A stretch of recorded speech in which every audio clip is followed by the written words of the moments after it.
Museum Konferensi Asia Afrika yang terletak di Jalan Asia Afrika nomor 65 Bandung adalah salah satu ikon sejarah penting Indonesia dan dunia.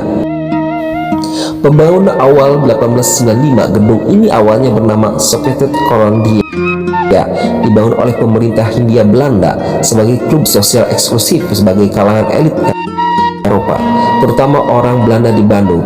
Awalnya berbentuk bangunan sederhana dengan gaya arsitektur Eropa klasik. Renovasi dan perubahan gaya 1921 sampai 1926. Pada tahun 1921, gedung direnovasi besar-besaran oleh arsitek C.P. Kronenberg. Kemudian disempurnakan oleh Van Gogh pada tahun 1926 dengan mengadopsi gaya Art Deco, membuatnya lebih megah dan menjadi salah satu gedung paling mewah di Nusantara saat itu.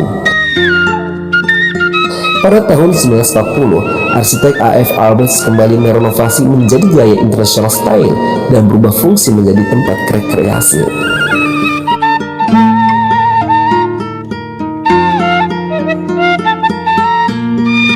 Masa pendudukan Jepang 1942 sampai 1945, nama gedung diubah menjadi Daitoa Kaikan dan difungsikan sebagai pusat kebudayaan untuk mempromosikan budaya Jepang. Bagian sayap kiri gedung dinamai Yamato dan digunakan sebagai tempat hiburan bagi tentara dan pejabat Jepang. Pasca kemerdekaan 1945 sampai 1955, setelah proklamasi kemerdekaan Indonesia, gedung diambil alih oleh pemuda Indonesia sebagai markas perjuangan.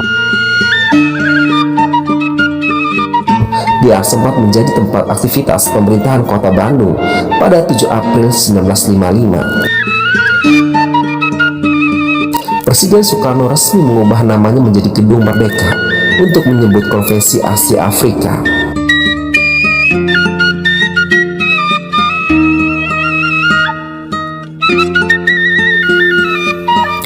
Konferensi Asia Afrika 1955, pelaksanaan konferensi digelar pada 18 sampai 24 April 1955, dihadiri oleh delegasi dari 29 negara Asia dan Afrika.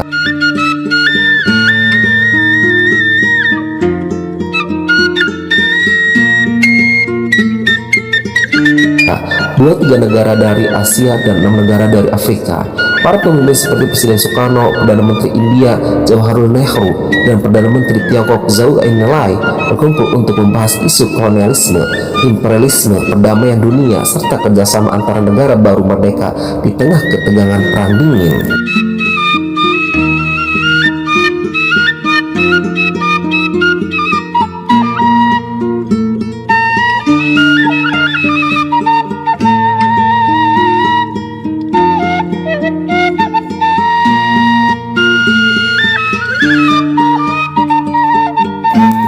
Hasil konferensi melahirkan Deklarasi Desa Sila Bandung, Deklarasi Asia Afrika yang menjadi dasar hubungan internasional.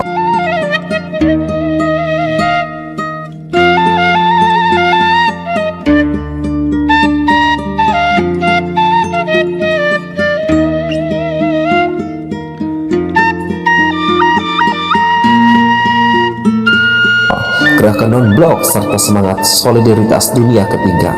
Prinsip utamanya antara lain penghormatan terhadap kedaulatan dan integritas teritorial negara, non-agresi, non-intervensi dalam urusan dalam negeri, penghormatan terhadap hak asasi manusia, serta kerjasama damai.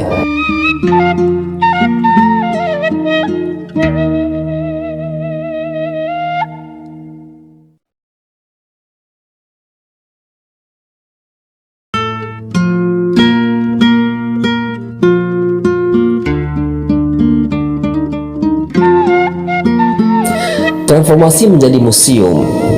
Ide dan pengandirian gagasan pendirian museum berasal dari Prof. Dr. Mukhtar Usmantan Naja, Menteri Luar Negeri periode 1978 sampai 1988.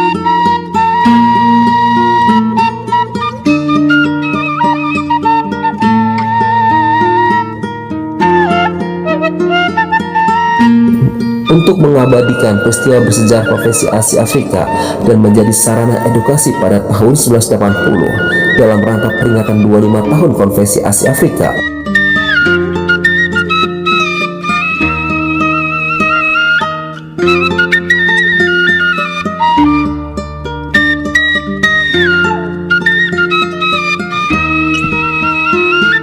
Presiden Soeharto meresmikan museum ini dengan nama Museum Konferensi Asia Afrika dengan penulisan konferensi sebagai ciri khas budaya Sunda yang mengganti huruf F atau V dengan P.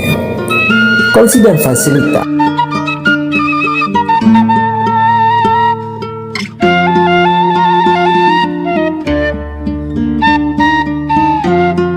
Museum menyimpan berbagai arsip, foto, dokumentasi.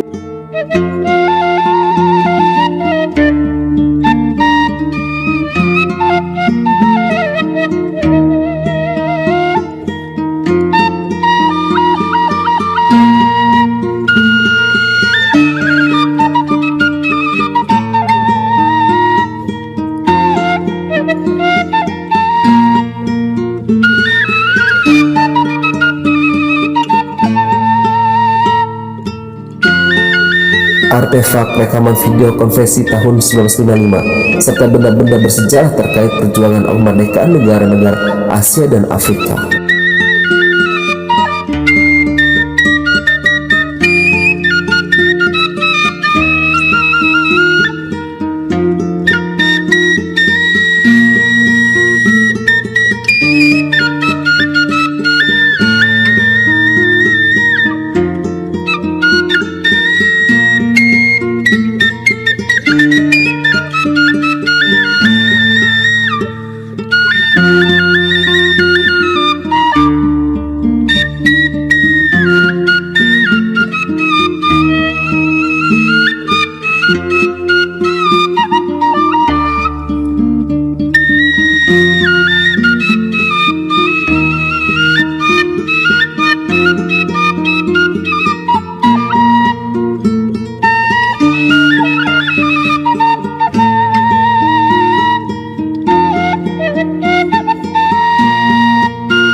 Ada ruang sidang utama yang masih mempertahankan tata kursi dan bendera seperti pada saat konferensi, pemerangan koleksi sejarah, mini cinema, dan sudut interaktif untuk simulasi konferensi.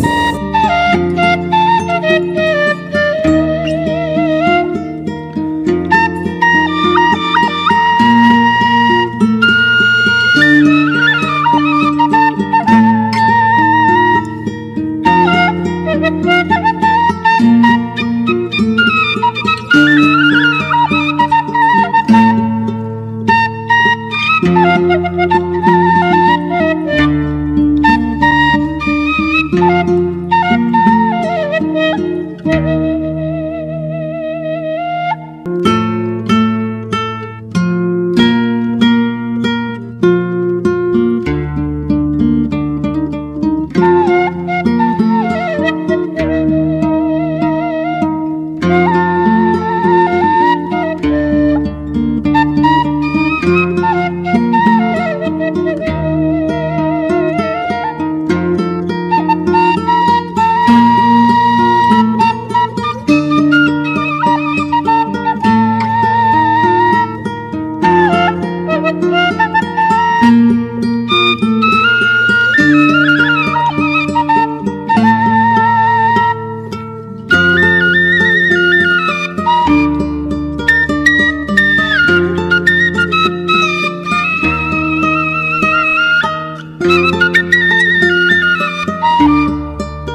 Fungsi saat ini, selain sebagai museum, gedung juga digunakan untuk acara khusus seperti seminar, konferensi, dan upacara resmi. Museum ini beroperasi setiap hari Selasa hingga Minggu pukul 9 sampai jam 16 waktu Indonesia Barat dengan tiket masuk yang gratis.